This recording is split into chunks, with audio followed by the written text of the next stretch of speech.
gibaligyan ni Judas si Kristo ngadto sa mga Hudiyo. Gibaylo niya ang Ginoo para makapanapi siya. Mo'poy gibuhat sa uban, gibaligya ang Biblia para makapanapi.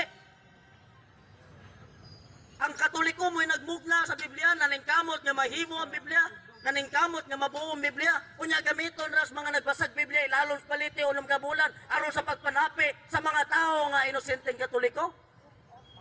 Sakit no, pero may kamaturan.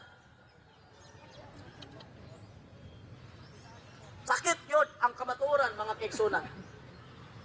Pero usay, kinahanglan na to ni Dawatol. O kinsa may mangutana diya, may mangutana nga dili Katoliko, o bisan Katoliko, pwede kayo mangutana. Utana mo, open. As long as ang pangutana, may tungod lamang sa Pastor pagtuo Lito? Katoliko. Pasolito? Di ko mangutana kano sa Asa man? eleksyon.